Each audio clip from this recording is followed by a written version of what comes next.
La question de la sécurisation des droits fonciers coutumiers dans différents plans d'affectation des terres fait l'objet d'un atelier du 23 au 24 octobre à Brazzaville par des chercheurs et universitaires, des représentants des administrations publiques, mais aussi d'autres acteurs de la société civile. Projet mis en œuvre par le Forum pour la gouvernance et des droits de l'homme, avec l'appui de Rache Ressources Initiative, cet atelier donne quitus aux communautés locales et peuples autochtones sur la reconnaissance des documents et argumentations susceptibles d'invoquer et revendiquer les droits de terre dans le but de modérer les attributions des permis d'exploitation sur des terres.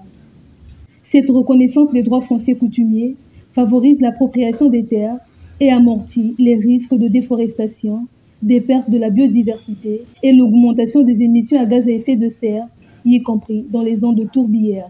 Ce projet vise à sécuriser les droits fonciers coutumiers. Les droits fonciers coutumiers, c'est les droits qui sont inhérents aux populations rurales.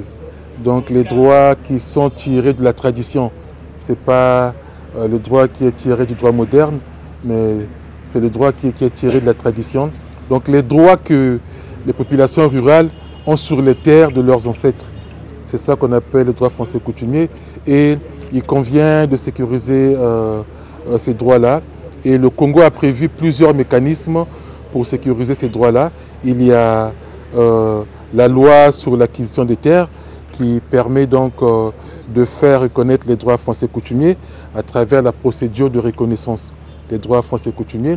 Mais il y a aussi le code forestier qui prévoit la création des forêts communautaires. Présenter les défis et perspectives des institutions nationales et d'autres acteurs concernés, discuter et valider le rapport sur l'état des lieux des droits fonciers coutumiers et l'indice associé, et favoriser les recommandations pour la sécurité de ces droits sont des objectifs spécifiques assignés à ce projet. On a invité aujourd'hui les administrations qui s'occupent de la mise en œuvre de ces lois-là, mais aussi les universités qui réfléchissent sur ces questions-là, ainsi que la société civile, afin qu'ensemble on se mette à réfléchir sur comment on va concilier les lois nationales avec les droits de ces populations locales et autochtones, avec les politiques de développement aussi.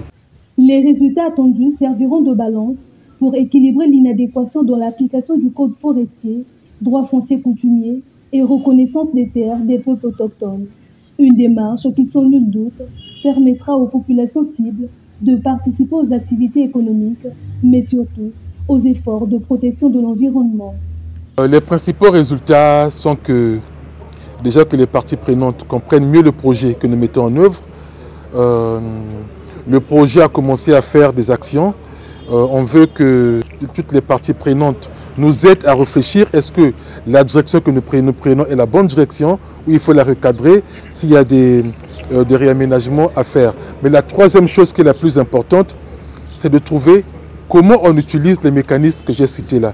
Donc les forêts communautaires, la reconnaissance des droits fonciers coutumiers et la reconnaissance des terres des peuples autochtones pour améliorer leurs droits sur la terre, mais aussi leur contribution au développement économique du pays et à la lutte contre le changement climatique.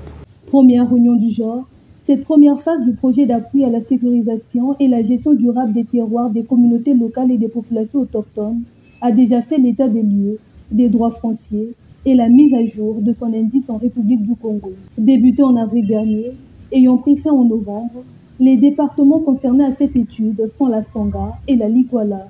Cet atelier donnera le feu vert au projet de se déployer davantage sur le terrain.